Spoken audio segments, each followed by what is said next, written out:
السلام علیکم ورحمۃ اللہ وبرکاتہ نحمده ونصلي على رسوله الكريم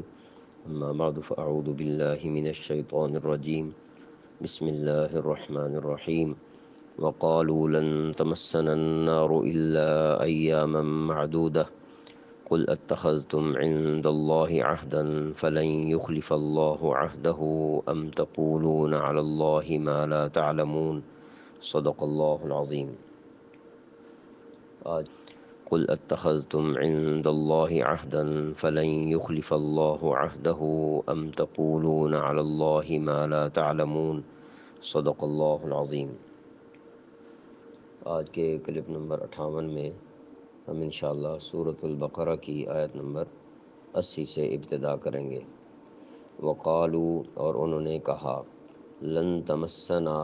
ہرگز نہیں چھوئے گی، النار آگ، لن تمسنا ہرگز نہ چھوئے گی ہمیں، النار آگ، الا سوائے ایامن دن، معدودتاً چند گنتی کے دن. قل فرما دیجئے، اتخذتم کیا تم نے لیا، عند اللہ اللہ تعالیٰ کے پاس، قل اتخذتم کہہ دیجئے کیا تم نے لیا، عند اللہ اللہ تعالیٰ کے پاس، عہداً کوئی وعدہ، فلن یخلف اللہ کہ ہرگز نہ خلاف کرے گا اللہ تعالیٰ، عہدہ اپنا وعدہ، ام کیا، تقولون تم کہتے ہو، علی اللہ اللہ تعالیٰ پر، ما لا تعلمون جو تم نہیں جانتے. وقالوا لن تمسنا النار الا ایاما معدودہ، اور یہودیوں نے کہا ہے کہ ہمیں گنتی کے چند دنوں کے علاوہ آگ ہرگز نہیں چھوئے گی. یہ دعویٰ انہوں نے کیوں کیا تھا؟ چونکہ ان کے خیال میں حضرت موسیٰ علیہ السلام کا دین منسوخ نہیں ہوا،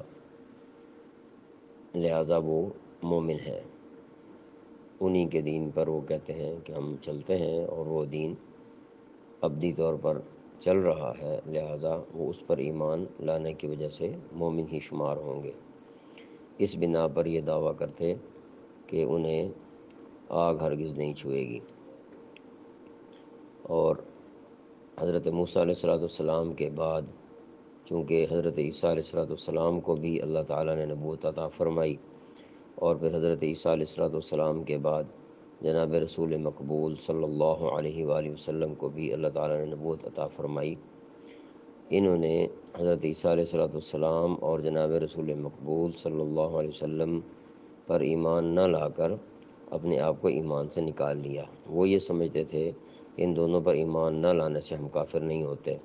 حالانکہ قرآن کریم نے یہ بات ذکر کی ہے جو کہ ہم پچھلی آیات میں ذکر کر چکے ہیں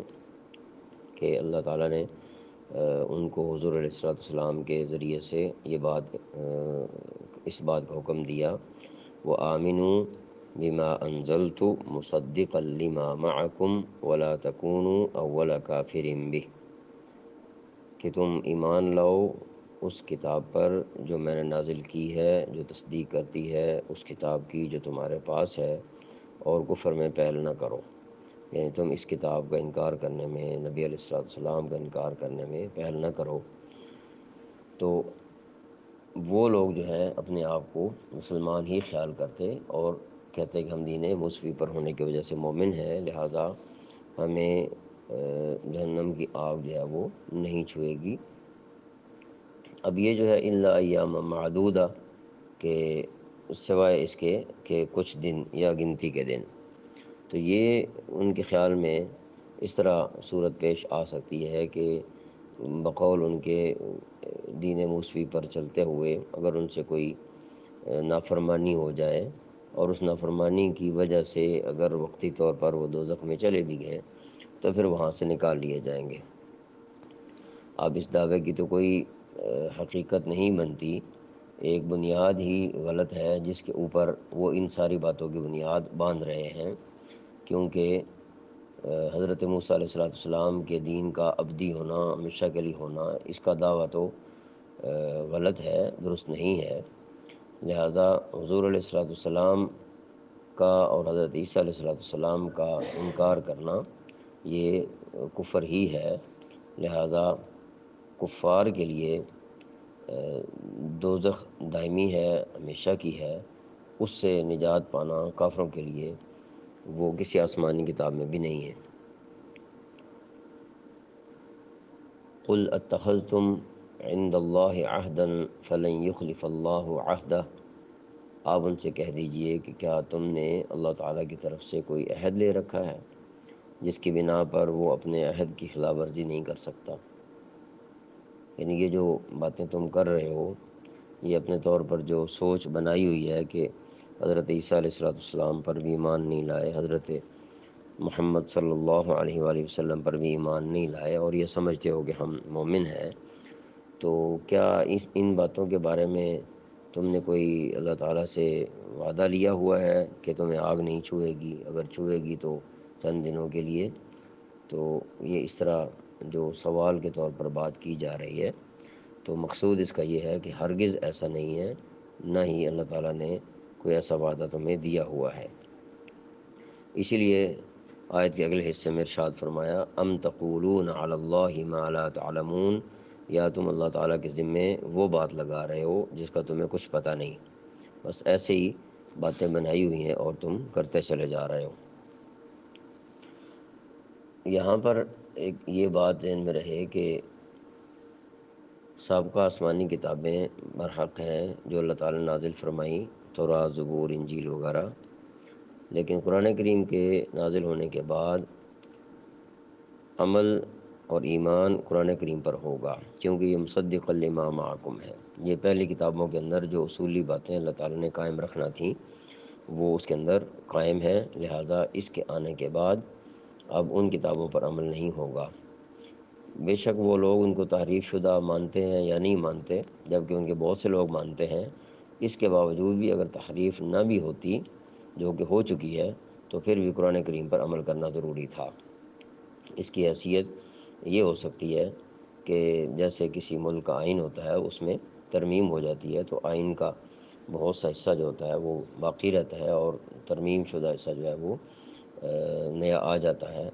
تو اس کو یوں ہی سمجھ لیا جائے کہ کوئی آدمی اگر کسی ترمیم کو تسلیم نہ کرے اور کہے کہ میں تو پچھلے آئین پر عمل کرتا ہوں، تو اس کی بات نہیں مانی جاتی۔ لہٰذا قرآن کریم کے آنے کے بعد گویا کہ ایک نئی ترمیم، کائنات کے اندر جو ہدایات کا نظام اللہ تعالیٰ نے جاری فرمایا تھا اس کے اندر آخری ترمیم اللہ تعالیٰ نے فرما دی۔ اب اس ترمیم کے آ جانے کے بعد کسی کو حق حاصل نہیں ہے کہ وہ کہے جی کہ میں پچھلے آئین پر ایمان لاتا ہوں، پچھلے آئین کو مانتا ہوں اور اس کو نہیں مانتا، لہٰذا ان کا یہ دعویٰ بنیادی طور پر بھی غلط شمار ہوتا ہے۔ تو فرمایا آیت نمبر 81 میں بلا کیوں نہیں، من کا سبا جس نے کمائی، سیئتاً کوئی برائی، و احاطت بھی اور گھیر لیا اس کو، خطیئتہ اس کی خطا، اس کی خطائیں، فاولئک پس یہی لوگ اصحاب النار آگ والے ہیں، ہم فیہا خالدون وہ اس میں ہمیشہ رہیں گے۔ بلا من کسب سیئۃ و احاطت بھی خطیئتہ، کیوں نہیں، یعنی یہاں پر جو بلا لایا گیا ہے کیوں نہیں، اس کا مطلب یہ ہے کہ آگ تمہیں کیوں نہیں چھوئے گی جو دعویٰ تم کر رہے ہو۔ فرمایا جو لوگ بھی بدی کماتے ہیں اور ان کی بدی انہیں گھیر لیتی ہے، بدی کے گھیر لینے کا مطلب یہ ہے کہ وہ کسی ایسے گناہ کا ارتکاب کریں جس کے بعد کوئی نیک عمل آخرت میں کارآمد ہی نہ رہ جائے، اور وہ بدی گناہ اور کفر اور شرک ہے۔ فاولئک اصحاب النار هم فیہا خالدون، تو ایسے لوگ ہی دوزخ کے رہنے والے ہیں، دوزخ کے باسی ہیں، وہ ہمیشہ اس میں رہیں گے۔ تو یہاں پر یہ بات ہم واضح کرتے چلیں کہ آگ کے اندر ہمیشہ رہنے کا جو ضابطہ ہے کہ جو لوگ ہمیشہ آگ میں رہیں گے، اس کے لیے ضابطہ یہ ہے کہ جو شخص اپنے ارادے سے ایسے برے کام کرتا رہے کہ اس کی یہ برائی اس میں نیکی کا کوئی اثر ہی باقی نہ رہنے دے، کہ کوئی بھی نیکی اس کے کام آنے کے قابل ہی نہ رہے، تو ایسے لوگ ہمیشہ دوزخ میں رہنے والے ہوں گے۔ اور یہ جو بات ہم نے کی، یہ جو تعریف ہم نے کی ہے ہمیشہ جہنم میں رہنے والے لوگوں کا ضابطہ جو بیان کیا، تو یہاں اس سے مراد کفر ہی ہے، کیونکہ کفر ہی ایک ایسی برائی ہے جس کی وجہ سے کوئی بھی نیک عمل قبول نہیں ہوتا، بلکہ